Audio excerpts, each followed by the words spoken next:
Congress party రెండేళ్లు చేస్తున్న అభివృద్ధి సంక్షేమం జూబ్లీస్ నియోజకవర్గం పేరుకు జూబ్లీస్ కానీ అక్కడ 70% పైన పేద జనం ఉన్నారు. వారికి ఉచితంగా 200 యూనిట్ల కరెంట్ అందుతూ ఉంది. రేషన్ బియ్యం సన్న బియ్యం అంతా ఉన్నాయి. రేషన్ కార్డులు అందినాయి. ఇందిరా ఇల్లు అంతా ఉన్నాయి. ఉచితంగా బస్సు ప్రయాణం చేయగలుగుతూ ఉన్నారు. ఇంత సంక్షేమము ఏ ఇతర రాష్ట్రంలో దొరకట్లేదు. కాబట్టి ప్రజలు కాంగ్రెస్ పార్టీ ఆదరిస్తారు. మేము పెట్టిన అభ్యర్థి కూడా నిరంతరం ప్రజల మధ్య ఉండే అభ్యర్థి, ప్రజల కష్టకాల పరిస్థితున్న అభ్యర్థి కాబట్టి మంచి మెజారిటీతో గెలిచే అవకాశం ఉంది. కేటీఆర్ గారు మాట్లాడుతూ రోజు ఇద్దరు లేస్తే ముఖ్యమంత్రి మీద, ప్రభుత్వం మీద విమర్శలు చేస్తూ ఉన్నారు. వారు పాపం ఏమనుకుంటారంటే 10 ఏళ్ళ నిరంకుశ పాలనని ప్రజలు మర్చిపోయారనుకుంటాం. కేటీఆర్ గారు ఇంకెవరు మర్చిపోలే. మీరు 10 ఏళ్ళు నడిపినటువంటి అరాచక పాలన, మీరు 10 ఏళ్ళు చేసినటువంటి భూదోపిడీ, ఆర్థిక దోపిడీ, 10 ఏళ్ళు మీ నాన్నగారు ముఖ్యమంత్రిగా ఏలిన తీరు, పాత జమీందారు వ్యవస్థను కూడా తలంపు చెత్త విధంగా ఏలిన తీరు కూడా తెలంగాణ ప్రజలు మర్చిపోలేదు. విచ్చలవిడిగా పాలన చేశారు కాబట్టి అసెంబ్లీలో ఓడించినారు, పార్లమెంట్లో 0 సీట్లు ఇచ్చినారు. రేపు జూబ్లీస్ కూడా అదే 0 రాబోతా ఉన్నారు. ఆరోపణలు చేసేటప్పుడు కూడా కొంత వస ఉండే ఆరోపణలు చేస్తే మేము కూడా జవాబు చెప్తాం. వసలేని ఆరోపణలు విమర్శ చేయాలని కొన్ని చేయడం తప్ప ఎక్కడ నాకు పస కనబట్లే. కేటీఆర్ గారి మాట్లాడే తీరు, వారు చేసిన పాలన ప్రజలు ఇంకా మర్చిపోలే, ఇంకా మధ్యలో మెదులుతూ ఉంది. మిమ్మల్ని మళ్ళీ ప్రజలు ఆదరిస్తారనుకుంటే ఇది పొరపాటు. తెలంగాణ ప్రజలు చాలా విఘ్నులు, తెలివైన వారు.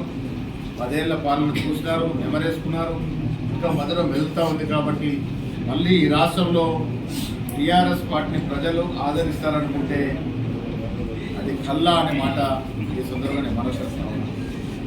కుటుంబంలో ఉన్న తగాదాలు తెలుసుకోలేని స్థితిలో ఉన్నటువంటి కేటీఆర్ వారు కాంగ్రెస్ మీద మాట్లాడుతూ ఉన్నారు. కాంగ్రెస్ పార్టీ అధికారంలోకి వచ్చిన అభివృద్ధి సంక్షేమం రెండు కళ్ళగా దూసుకుపోతున్న తరుణంలో వారు రాజకీయ ఉనికి కోసం మా మీద విమర్శలు చేస్తున్నారు తప్ప ఎక్కడ కూడా పస ఉన్నటువంటి విమర్శలు లేవు.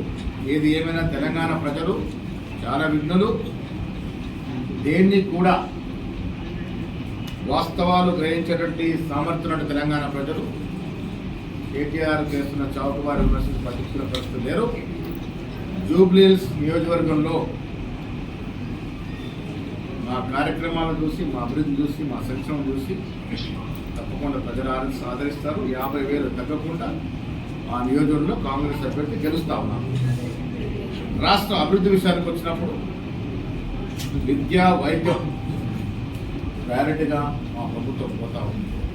గతంలో కార్పొరేట్ ఆసుపత్రులు వినా ఏ ప్రభుత్వ ఆసుపత్రి పట్టించుకోలేదు. ఇలా ప్రైమరీ ఆసుపత్రి మొదలుకొని నిమ్స్ వరకు, ఎయిమ్స్ వరకు, ఉస్మానియా, గాంధీ వరకు పరిపూర్ణంగా ప్రక్షాళన చేసి పూర్వ వైభవం తీసుకొచ్చే ప్రయత్నం చేస్తూ ఉన్నాం.